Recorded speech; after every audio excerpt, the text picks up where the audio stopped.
Welcome back to that 90s pod, everyone. Today, we're going deep, diving deep into a show that I think really kind of captures that late 90s feeling. You know what I mean? Millennium. Yeah. If you like psychological thrillers, with a little bit of supernatural mixed in, you're going to love this one. Yeah, it's what's so interesting about Millennium, I think, is it wasn't just a crime show, Right. This came from Chris Carter, who of course created the X-Files. Of course, yeah. And it kind of went to a different place, I think, in terms of like exploring the darker side of human nature. Yeah. And, the show premiered in '96, Right. which I think is a really interesting time. The world's changing so much with technology. Right. And we've got all these new anxieties about the future. That's like this weird mix, right? It's like optimistic and uneasy at the same time. Totally. Like the internet is exploding, but then you have this fear of Y2K. Right. Like what's going to happen when the clock strikes midnight, Yeah. on January 1st, 2000. And then you have like the grunge movement, which I always thought was kind of reflecting this like disillusionment almost. Yeah, definitely a kind of shift in, I think, the culture. Yeah, yeah. I think Millennium, it really captured all of the, all those anxieties and presented them in this really, thrilling, but also thought-provoking way. Yeah. And then you've got the main character, Frank Black. Frank Black. Yeah. Former FBI profiler. Right. And he has this really chilling ability. Yeah. He can see the world through the eyes of serial killers. That's what I think is so creepy about the show. It's so great. And so unique, right? Because it's not just about solving crimes. Right. It's like getting into like the why. Yeah, the darkness that drives people to do these things. Right, exactly. And I mean, his gift, or maybe it's a curse, Right. it lets him get inside the minds of these criminals. Yeah. Understand what they're doing, why they're doing it, maybe even predict what they're going to do next. Yeah, one of the episodes that I think really highlights this is The Fourth Horseman. Oh, yeah. Deals with the apocalypse and the end of the world. Right, which everyone was thinking about. Exactly, like Y2K anxieties, just, right there on screen. Yeah, and they use these like really crazy images and symbolism to like really get that across, and it just like it stuck with you even after the episode was over. Oh yeah, for sure. And speaking of sticking with you, like the whole visual style of the show. Oh yeah, tell me about it. Like those bleak landscapes. Bleak, yeah. The colors are all kind of muted and washed out. Muted, yeah.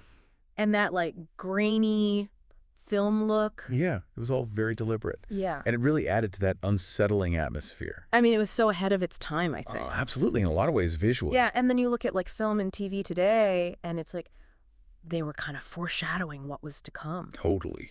Oh, and you know what else is kind of crazy? What? There was a crossover episode with The X-Files.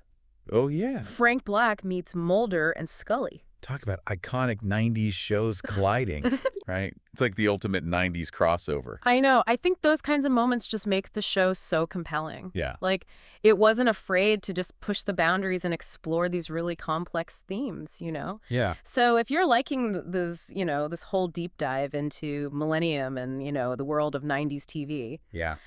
make sure to subscribe to that 90s pod. Yes. And tell your friends about us.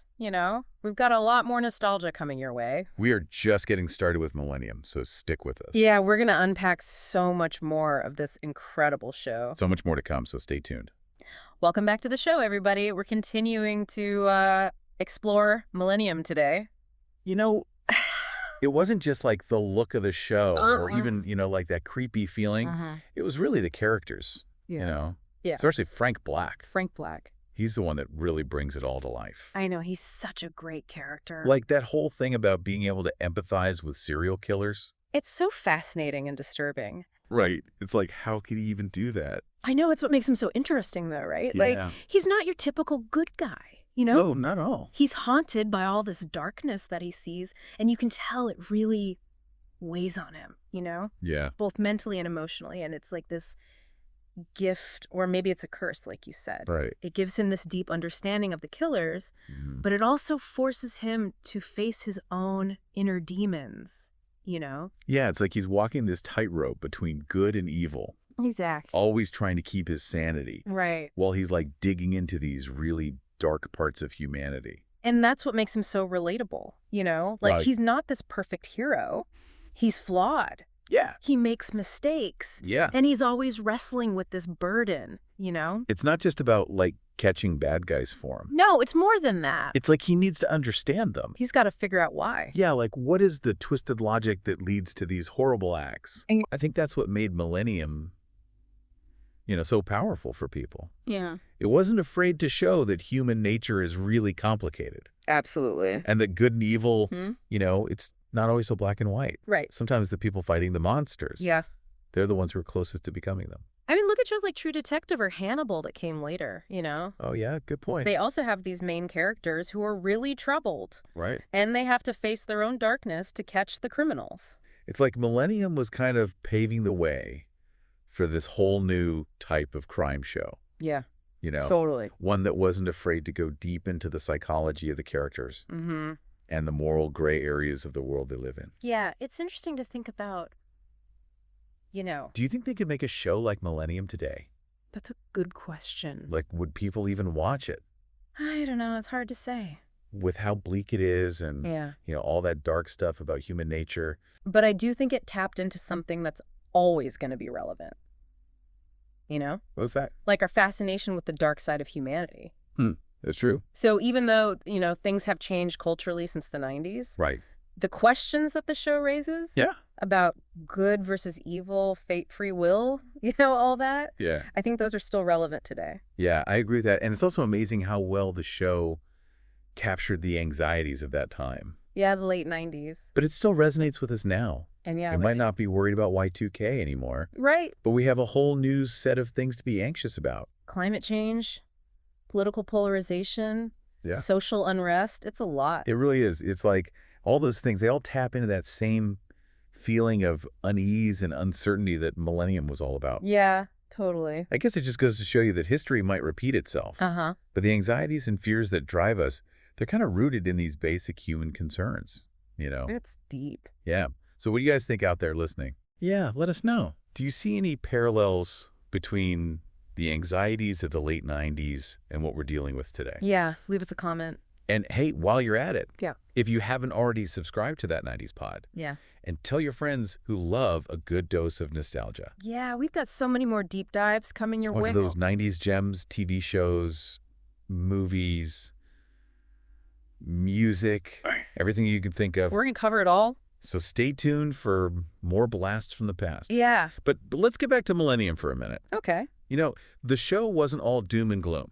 That's true. There were also these moments of hope. Yeah. Where you could see Frank's compassion and empathy, Yeah, there's moments where his humanity shines through. Yeah, exactly. Even in the darkest episodes, there's this glimmer of light. Right. The suggestion that even when there's so much evil, there's still good in the world. Yeah. And I think that's what makes Millennium so powerful. It's a good reminder. It doesn't shy away from the darkness, but it also reminds us that there's always hope, always something worth fighting for. Okay, so, one thing I always think about with Millennium is the ending.